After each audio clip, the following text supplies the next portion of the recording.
of hemp makes 20 barrels of oil. No need for pesticides to poison all our soil. People got no food, they got no clothes, they got no rest. Right now it's time for hemp. Thank you for taking Time for Hemp. I'm your host, Casper Leitch. You are listening to Time for Hemp on Tumblr, SoundCloud, iTunes, soon on the Roku network. And we want to let everybody know we've also got Android devices that can download apps now. The Time for Hemp app can be found in the Google Store, and we got a Yap app, and of course we got all kinds of social sites that you can find us at there on Facebook and Twitter. So anytime you want to take Time for Hemp and get caught up with the marijuana movement, just type in time, the number for hemp, and lots of groovy things will pop up.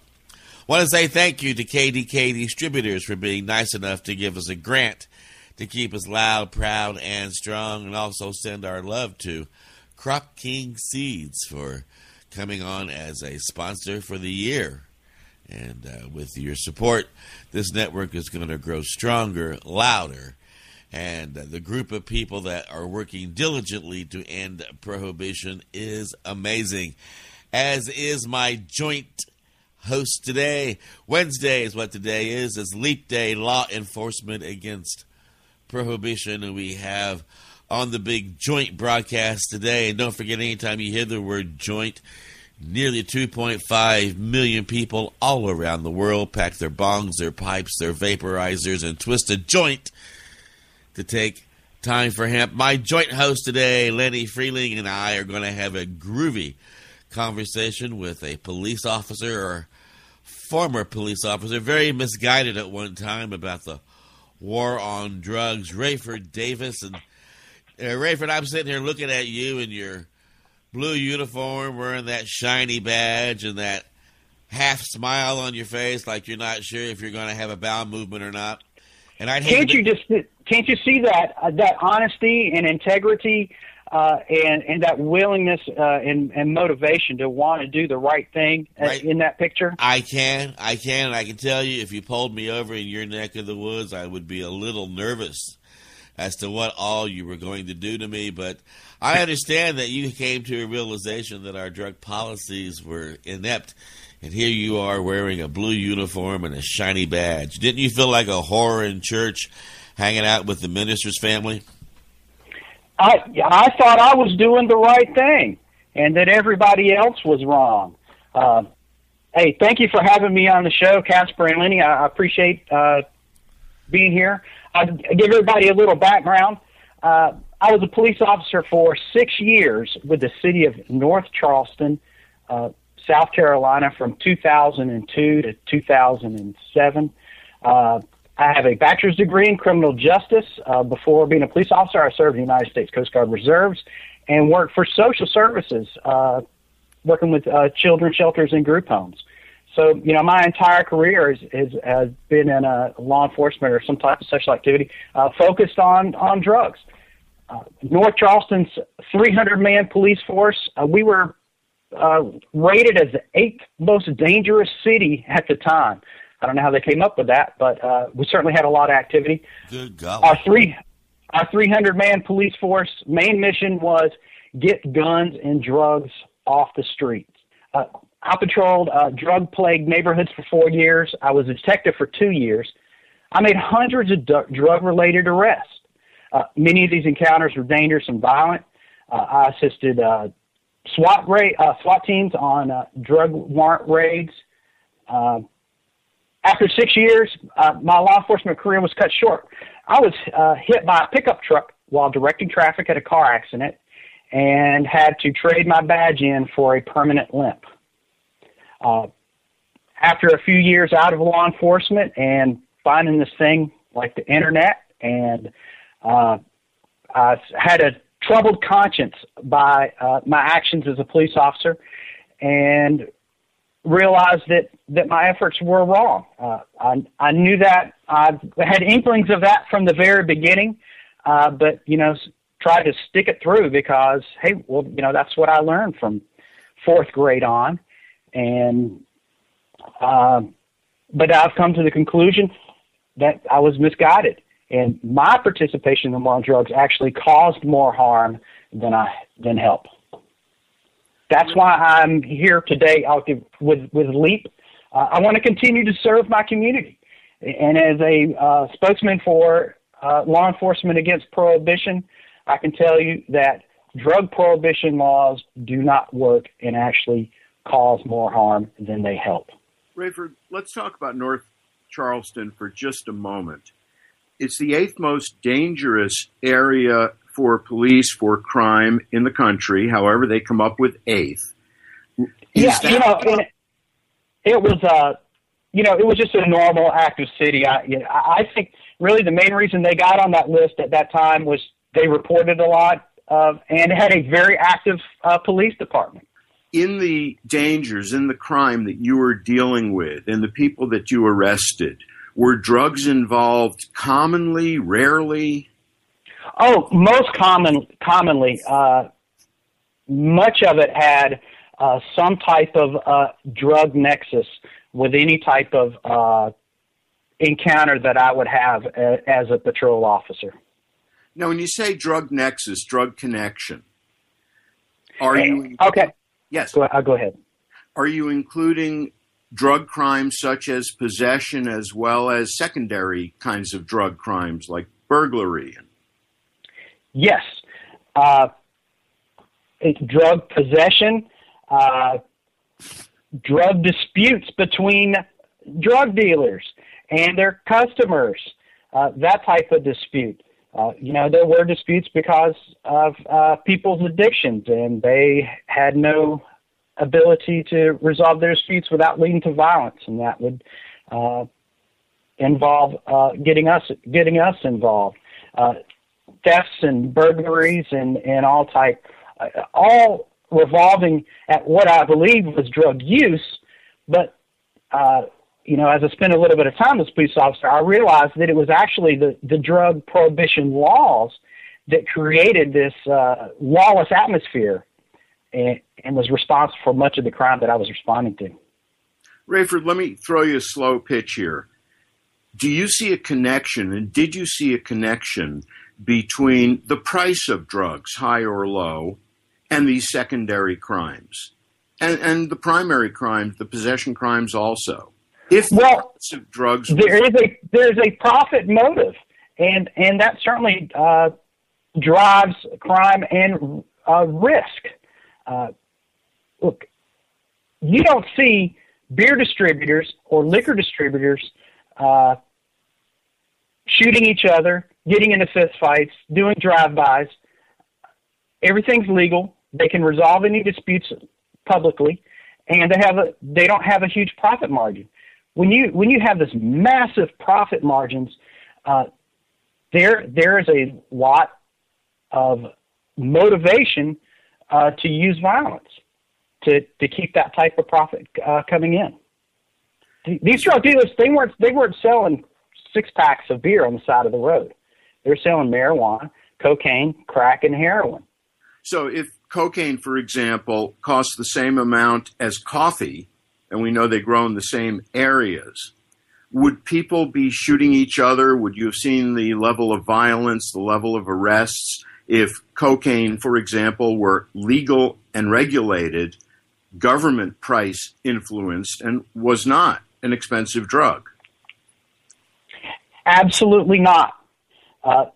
Now, you still will have some, people that have addictions, often make poor choices, and it can influence their judgment, and you will still have that type of crime even if cocaine costs 50 cents. But it's very little. Very little. You mentioned addictions. Once somebody was arrested and they had an addiction, did the system help them in dealing with that addiction? No, not at all. When you lock someone up, you cause so much harm to them.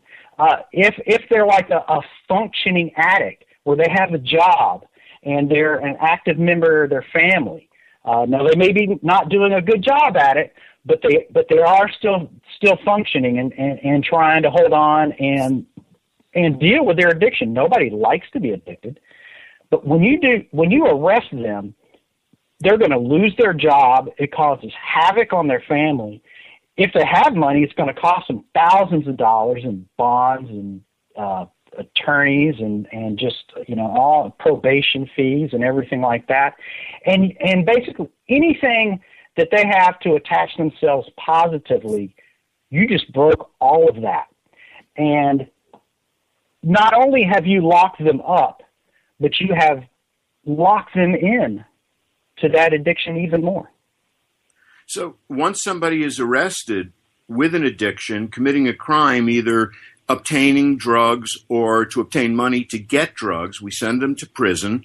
Well, didn't the prisons have wonderful drug addict treatment programs so that when these people were released, they were back in the community, not as addicts? I didn't have much experience with that. It's very little. But even if they did, and it did work, look at the cost.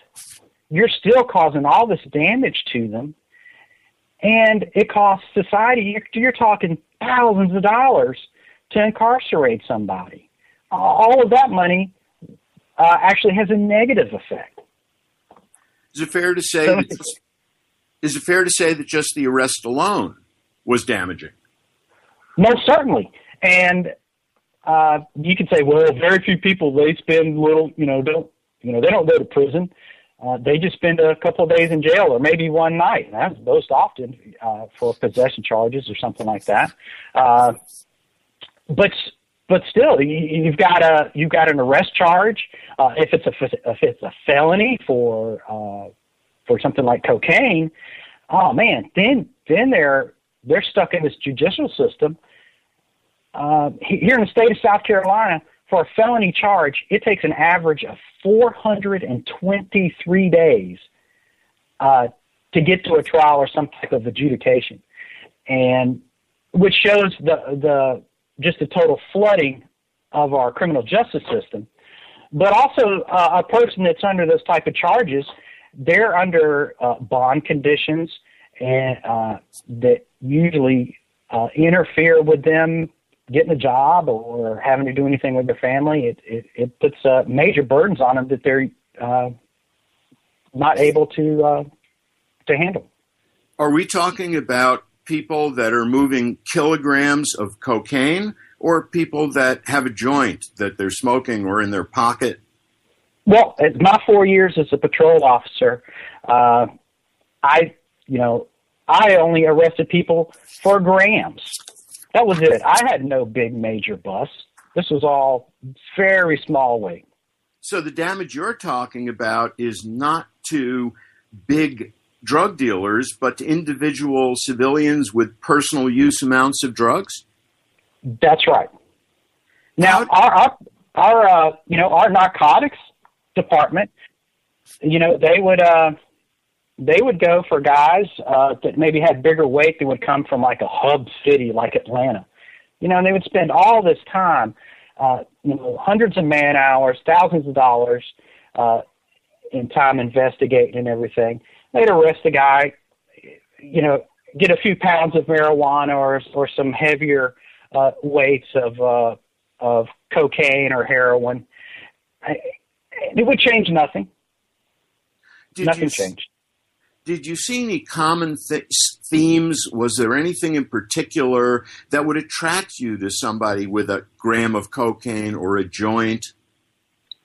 Well, we had our neighborhoods. I had one particular neighborhood that I worked in that was known for street level drug activity, and this is where men would stand on the corner, young boys, and actively sell drugs. Were the people that you were arresting Caucasians, white folks? Were they people of color? Well, it was mostly black. And these neighborhoods, that I worked in, North Charleston has probably about, I think it's about 30% black population, about 50% white, 10% somewhere in between. But it was mainly the black neighborhoods that we would work in for street level patrols, and that's where our focus was. Now we would say, well, that's where the crime is, and that was our justification. And we didn't care about race. We would target white or black; it didn't matter. And I'll say this: racism was not tolerated at our department. Our leadership in our department would not have anything to do with it. With any questions about an officer acting in a racially insensitive manner would have big problems if they weren't fired on the spot. However, our arrest rates reflected the disparities throughout the United States, where blacks are 14% of the population, and 38% of those arrested for drug crimes. Well, and 58% of our prison population. We're coming up on a commercial break, but I can certainly say that maybe, just maybe, subconsciously, the profiling was going on. I am a white marijuana smoker, and in fact, the very first time I bought a bag at the age of 17, I just turned 17. I drove from my white neighborhood in my old car into a black neighborhood at about 9:30 at night to score a bag of marijuana for about $25 an ounce. It was really cheap back in the 70s. And when I came out to get in my car and leave, I couldn't get my car started. I was all nervous. Police had been watching me. A cop car came over, wanted to know what was going on. I told him I was visiting a friend. I was having problems getting my car started. He came over and looked at it, took it from neutral, put it in park, and said, well, now try starting it, and it did. Then he followed me out of the black neighborhood to make sure I got out of the neighborhood safe. When I lived in L.A., I would go down to the Hispanic neighborhood, very plain white dude, just got off the turnip truck, told if you just kind of ask around on the street, you could probably score yourself a bag. Sure enough, I did, S.A., looking for some mota. A few times cops came up to harass the dealers. Never once did any of the police officers say anything other than move along. And I have never had a problem as a white male anywhere smoking marijuana, but yet the people around me in color are constantly harassed. So maybe you and us and all of us don't intentionally profile, but maybe by accident we do. With that said, we're going to take a commercial break and come back and pick up where we left off here at Time for Hemp.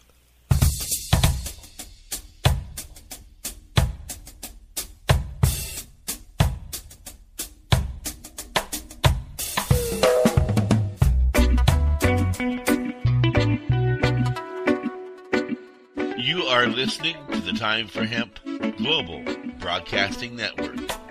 Please share us with your friends.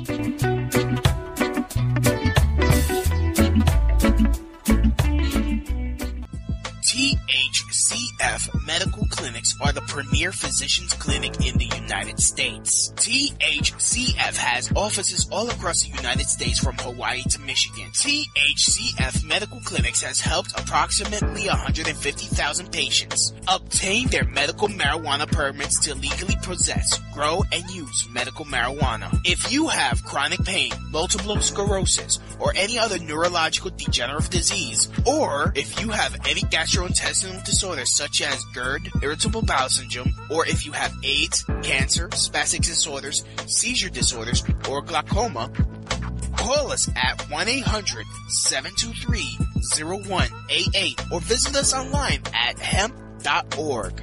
Again, the number is 1-800-723-0188 and the site is hemp.org.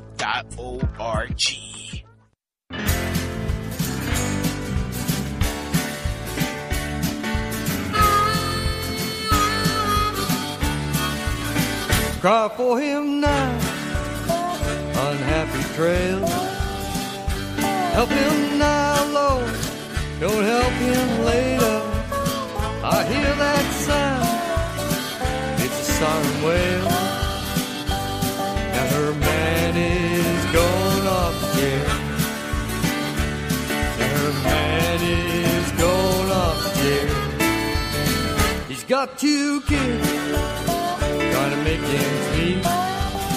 He grew a little reaper, sold it on the street. Now there's a stool pigeon gonna save his tail. So her man is going off again. Her man is going off again.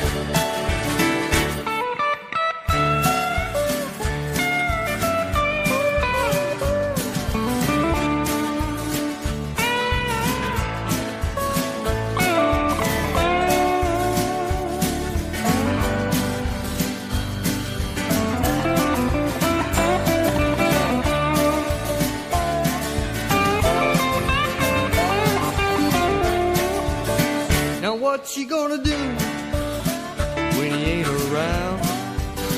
It takes a 2 of 9 to make the world go round.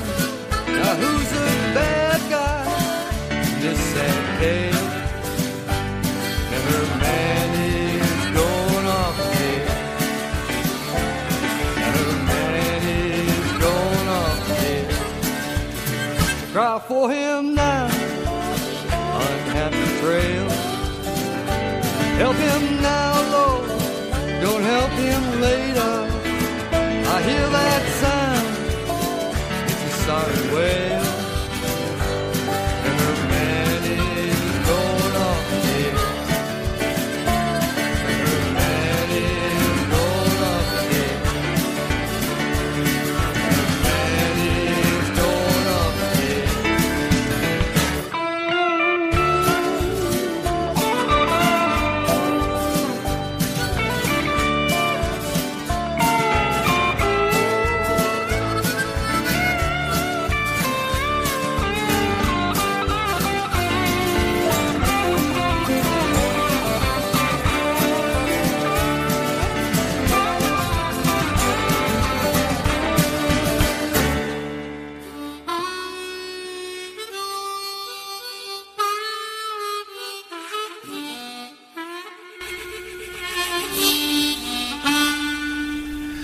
You are listening to Time for Hemp, the Anchor program on the Time for Hemp Global Broadcasting Network.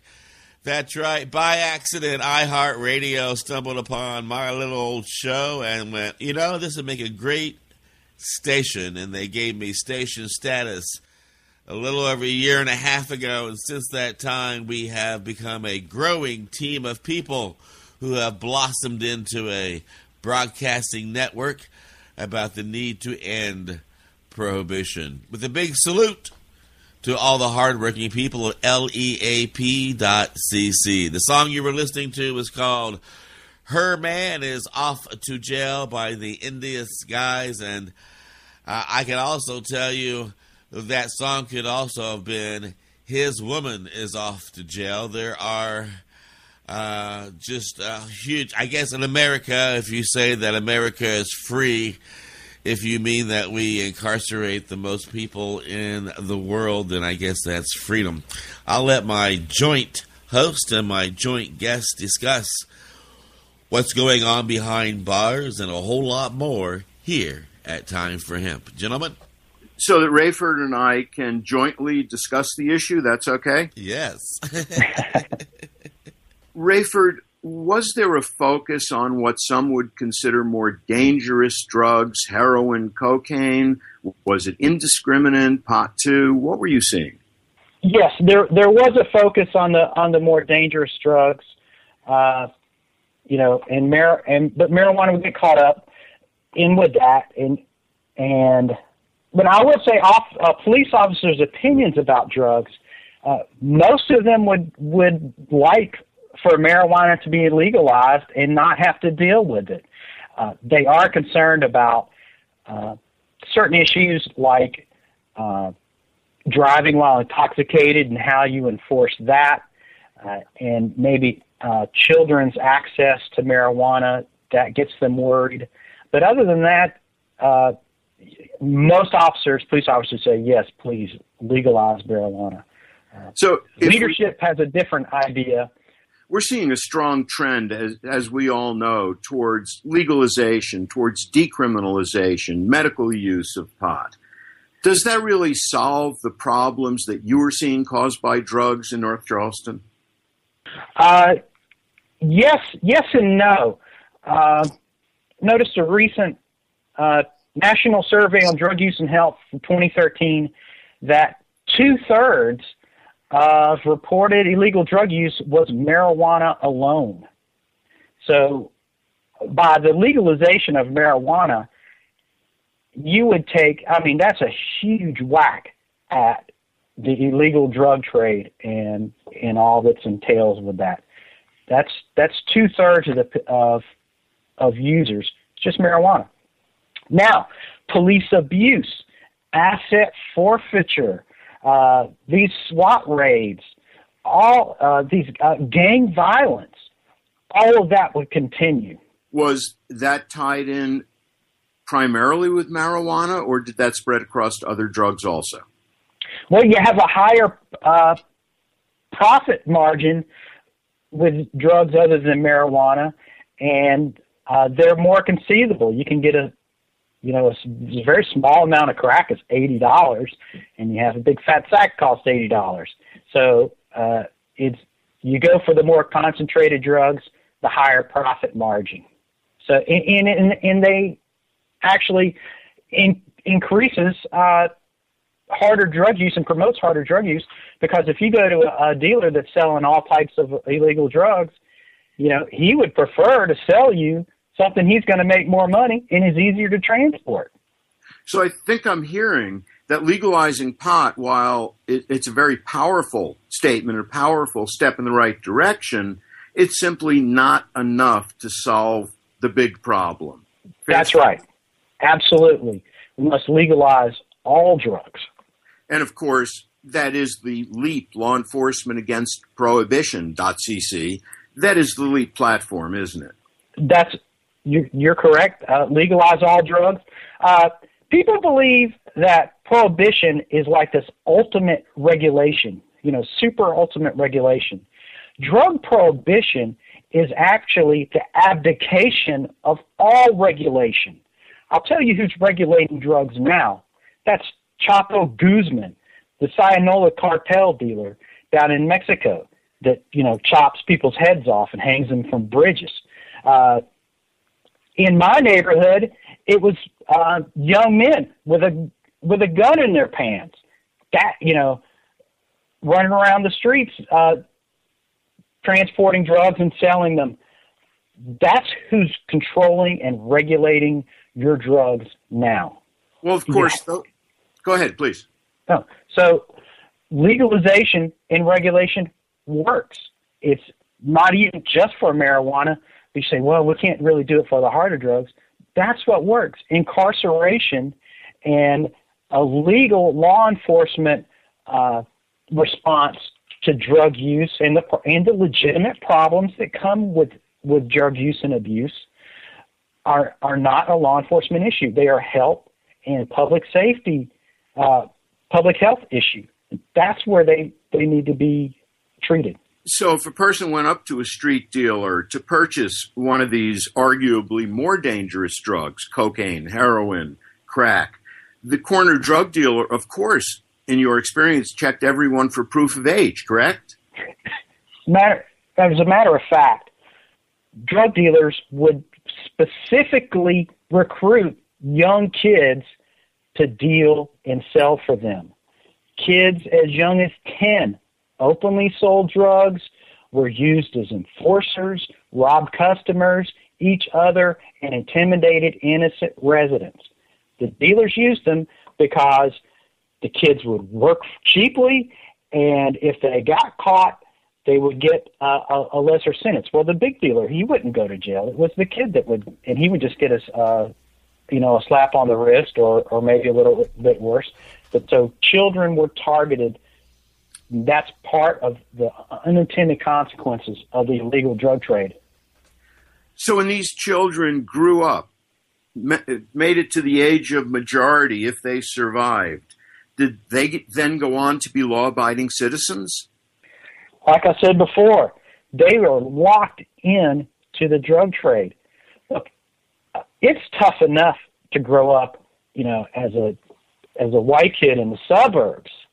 And if you grow up, I don't care what color your race is, if you grow up in these neighborhoods that have had these impoverished neighborhoods and go to those schools, and then you have family and community members that have been devastated by the war on drugs since before I was born in the 1970s, you're at such a disadvantage. And so you really have no choice.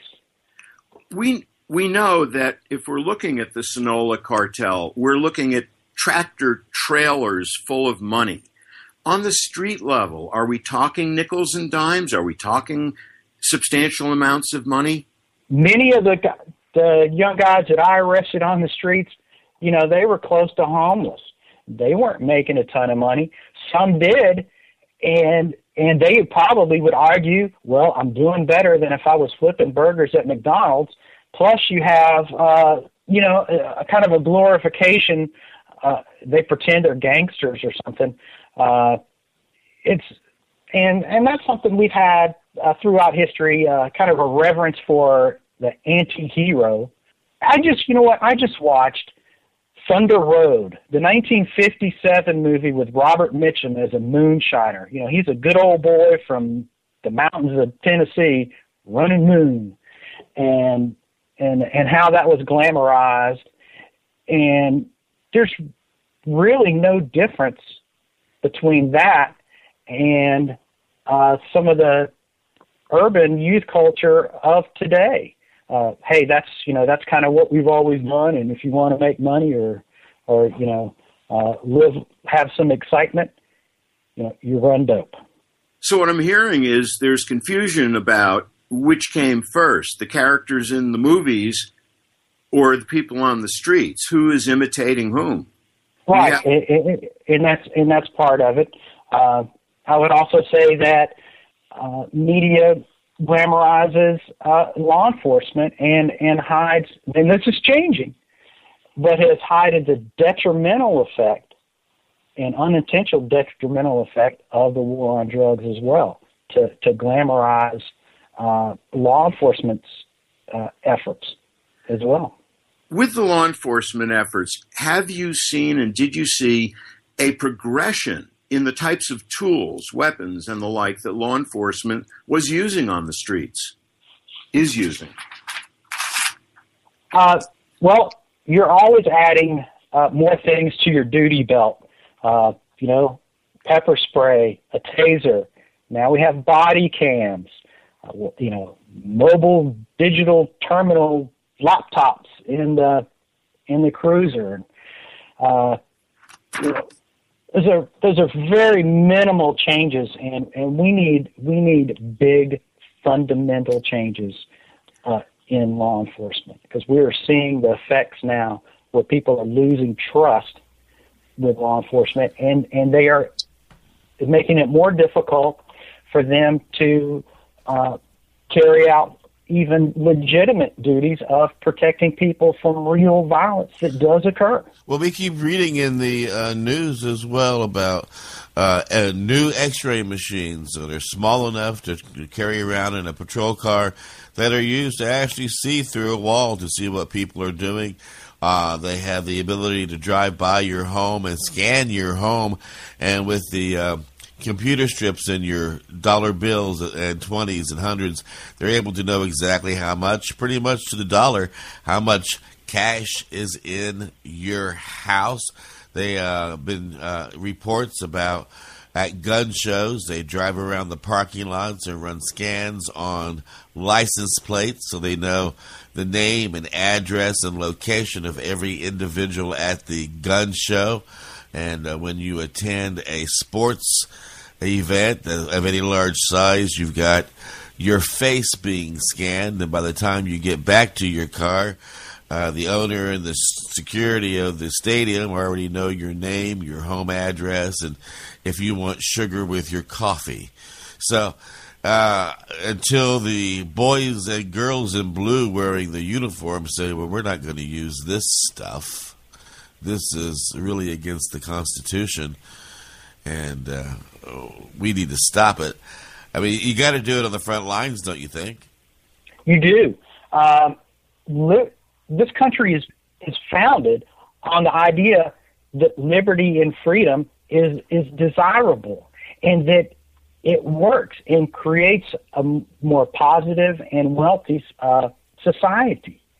And then we go turn around and, in the name of this drug war, which is against consensual activity between consenting adults and what they decide to consume and do with their bodies, is just an incredible destruction of liberty. Well, and what they go, we're going to jump in for a commercial, but what they go after as well, too, is like here recently in Virginia, a whole SWAT team went in and shut down a poker game, and they did it to protect the people playing poker because they might have gotten robbed. Well, with that said, we are going to take a commercial break, and then we're going to come back and pick up where we left off here at Time for Hemp.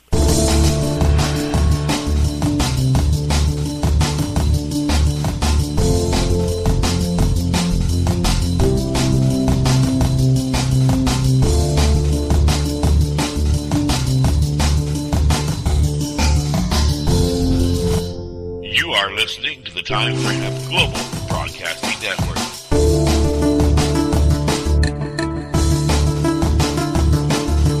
The only broadcasting network dedicated to ending the global war on drugs on iHeartRadio.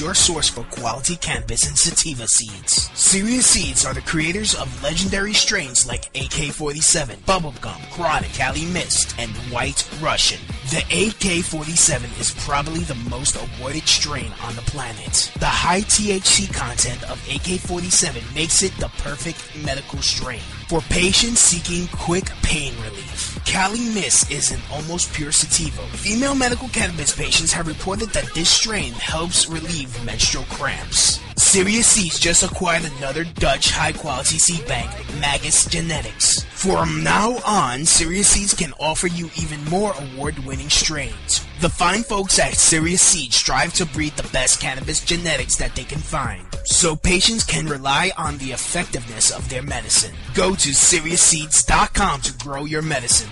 That site again is SeriousSeeds.com.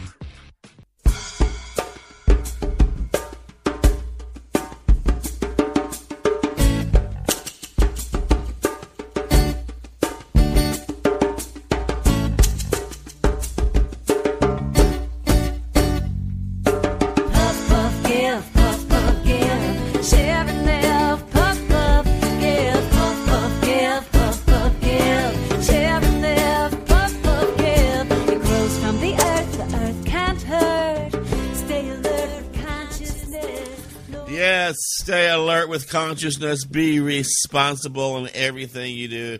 That's not just using prescription drugs or recreational herb. That's even if you have like 15 or 20 ounces of chocolate at one time. Good Lord, still don't get behind the steering wheel. You're going to have a nap attack in about 20 minutes. I got a hunch. So don't do that either. Be responsible in everything you do because there's a whole world around you that wants to enjoy itself as well. With that said, we are returning back to our joint conversation with our joint friends here. I'm going to shush myself up and enjoy my joint while my joint friends continue with their joint chat here at Time for Hemp.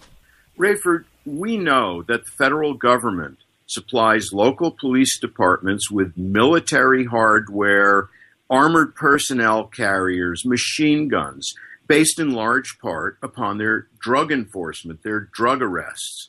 We talk about the militarization of our police departments. Is there anything else that you see reflecting militarization in police departments?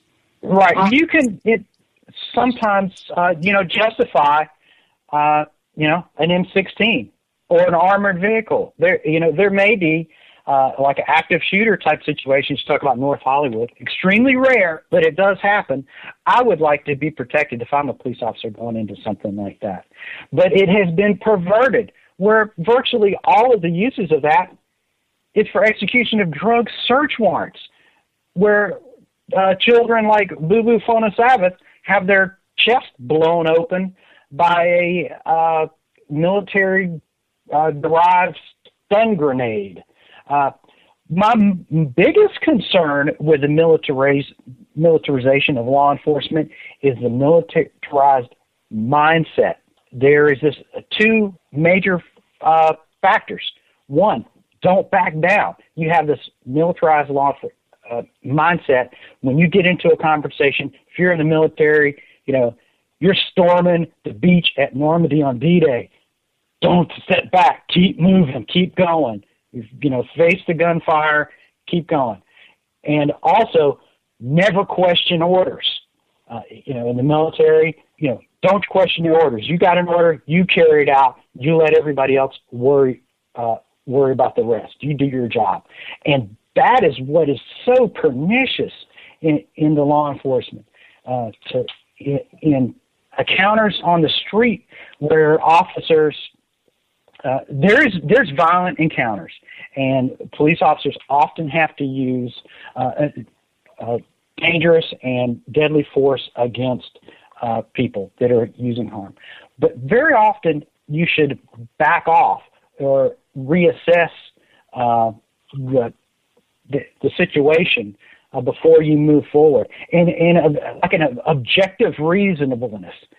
Recently, a Racine, Wisconsin, they brought up the SWAT team because the guy had his dog poop in the neighbor's yard. I mean, hey, you can back down a little bit and don't call out the SWAT team. Just, slide a citation under the guy's door. That kind of militarization is so dangerous. And to not question. That's part of why I continued in law enforcement is I saw, hey, especially with this drug war, this is not working, and we're actually causing more harm. But that's not my job to really think about it. That's, the leaders of my police department and for state legislatures and those wonderful guys at the Supreme Court that, they're a whole lot smarter than me. So, whatever they say must be right. And there I went, and it was me causing the harm on the street, blindly following orders. Here's a leading question. If I'm a civilian and I want to worry about an armed home invasion, should I be worried about that armed home invasion being carried out by criminals or by SWAT teams? Well, that's part of the militarization and the loss of trust with citizens. Can you believe that you even have to ask that question? That we're in that type of situation here in America? Yes, you do have to worry about law enforcement breaking down your door for God knows what. If you structure bank deposits account in increments less than $10,000 when you run a business, the SWAT team may come for you to do some type of drug search warrant, thinking you're in some type of drug activity. You don't even know anymore, and you have that fear, and it is dangerous. And of course, in Colorado and in other states moving towards legalization, we still, because the feds have not solved the banking problem, we forced it into an all-cash business, which of course is going to increase the risk to everyone. Raeford, are you aware of the recent statements from the American Academy of Pediatrics? Yes. This is some good news. And now I'm not a doctor, but this is I'm talking about the impact. People worry about marijuana and children. This is the American Academy of Pediatrics 2015, the impact of marijuana policies on youth, clinical research, and legal updates. Let me just read what they say in some selected quotes, if I could, that I think are interesting. First of all, ultimately, marijuana's health and behavioral risk when used by either youth or adults may be irrelevant in terms of the criteria which marijuana policy should be evaluated. Rather, the most salient criterion for evaluating these policies should be determination of which policy, criminalization, decriminalization, or legalization, is most effective in minimizing harm. That's what you want to look at, minimizing harm, not can we lock more people up. And as far as locking children up for marijuana, this is what they have to say. Go ahead, please. I'm sorry? Go ahead, please. Currently, criminal prosecution for marijuana possession by teenagers, young adults adversely affects almost 400,000 youth a year in the United States. Imprisonment represents a direct removal of a person from needed roles in society, adults away from jobs, parents from young children, and adolescents from schools and their families. Furthermore, these people are placed in environments where they are likely to have close contact with people who have committed serious violent offenses or repeat offenders. Current evidence does not support a focus on punishment for youth who use marijuana. Can I say that one again? Yes, please. Current evidence does not support a focus on punishment for youth who use marijuana. Rather, drug education and treatment programs should be encouraged to better help youth who are experimenting or dependent on marijuana. Please continue. Decriminalization of recreational use of marijuana by adults has also not led to an increase in youth use rates of recreational marijuana. Thus, decriminalizing simple possession of marijuana for both minors and young adults may be a reasonable alternative to outright criminal prosecution, as long as it's coupled with drug education and treatment programs. I think that's a big thing that the American Academy of Pediatrics has come out. They look at overall harm reduction and say incarceration and criminal prosecution actually causes more harm for our children. So the American Academy of Pediatrics has come out and said legalization, decrim, causes less harm to children than the present state of affairs. That's right. Are there any moral aspects brought up by this discussion? Well, that's what I felt as a police officer. I was motivated and thought I was doing the right thing by, getting drugs off the street and locking these bad guys up. We'll make the neighborhood safer. And the entire community wanted us there to help them and believed, hey, you've got to do something.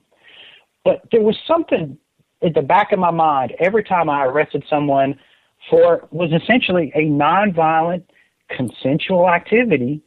Even though everything I did was legal, I felt that it was immoral, and it disturbed my conscience and I believe it affected my moral integrity. I realized that there is higher orders than the Supreme Court and the Constitution. As a matter of fact, in the Declaration of Independence, the founders of our country declared outright that all men they are endowed by their Creator with certain unalienable rights. Those are life, liberty, and the pursuit of happiness. These are not given to us and cannot be taken away by the Supreme Court. We have what's called natural law that supersedes constitutional and state laws. And things done out of, a good definition of natural law, things done out of fear will lead to chaos. Things done out of love will lead to harmony. Consciousness is an awareness of this law. My consciousness was aware of that law and that what I was doing and my actions were out of fear and not out of love. And I realized I was causing more harm. Even though what I was doing was legal, it was morally wrong to use violence against another person for consensual activity. Placing a person in handcuffs, locking them in a cage, extorting fines and forcing them to go to drug rehab or whatever, re-education, all of that is violence. And that is what police officers visit on innocent citizens. Now, it may be illegal, but what you're doing is morally wrong. And that has affected my conscience, and I want to put a warning out to law enforcement officers that are currently out there thinking what they're doing is right. You're causing harm to yourself through moral injury. Raeford, I'm reflecting on the fact that having studied the Constitution, studied the Bill of Rights, I don't recall anything anywhere that says, Fourth Amendment, just do what's right. Is that what you're talking about when you refer to natural law? Well, that is correct. And the order in which you do it is important. The very few times that morality was ever brought up in my entire education career and in law enforcement, it was generally misconstrued as like ethics. And that was something to be applied after you establish your legality. Am I legally allowed to use this force? And then you would ask yourself, is it moral? But actually what they're saying, well, is what you're doing ethical? And that's wrong. Which, first and foremost, before you enforce any law or statutory law, you have to ask, does it coincide with natural law, if you want to call it cosmic karma, or sin, or whatever else you want to call natural law, immorality. So we're looking basically at the difference between what is law and what is right and wrong. That's right, and I'm not saying anything new. Frederick Bastiat in the 1850s, he wrote a wonderful pamphlet called The Law, where he talks about natural law. And specifically, I've got, when he talks about natural law, he says how to tell when a law is unjust or when the lawmaker has become a source of law breaking. When you can't do something as a citizen, then law enforcement should not be allowed to do it. You don't have any special rights. Morality, your badge, when you put that on, does not shield you from morality. You have the same morality and the same obligations to follow it. And also I'll speak to immoral and unjust laws. When the law becomes a means of plunder, as such we see with much of the drug laws, it has lost its character of genuine law. When the law enforcer is permitted to do with other lives and property what would be illegal if the citizens did them, the law becomes perverted.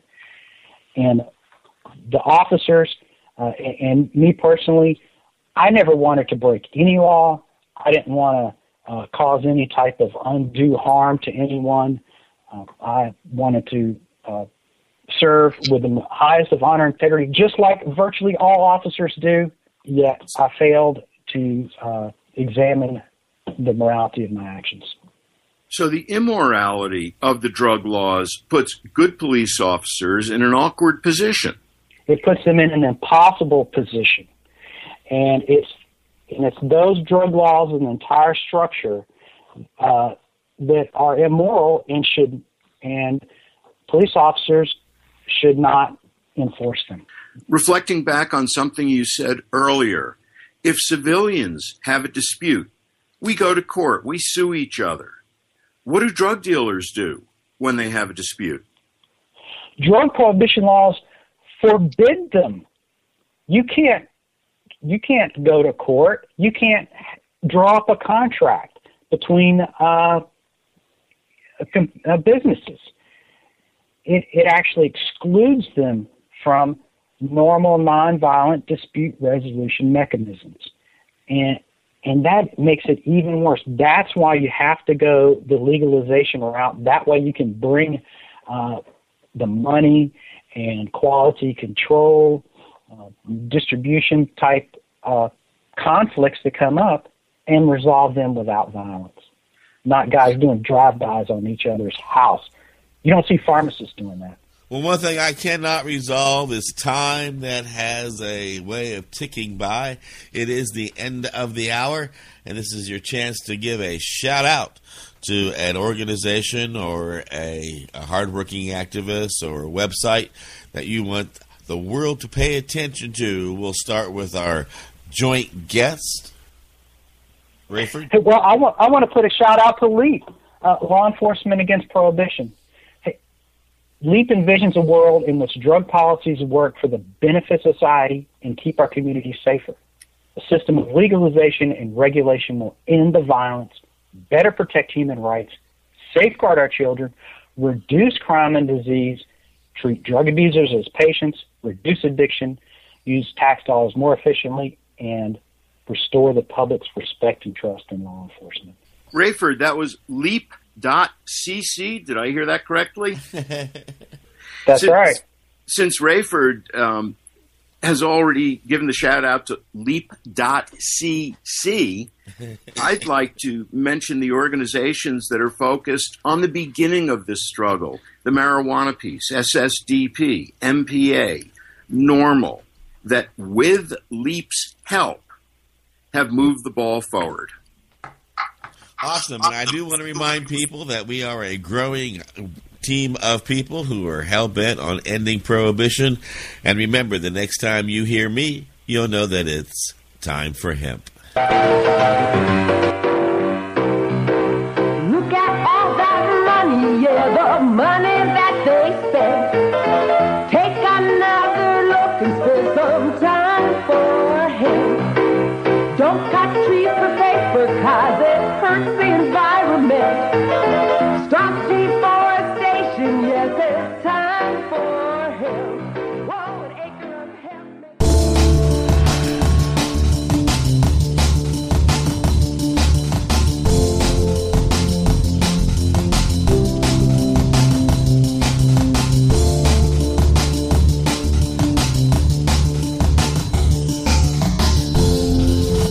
You are listening to the Time for Hemp Global Broadcasting Network.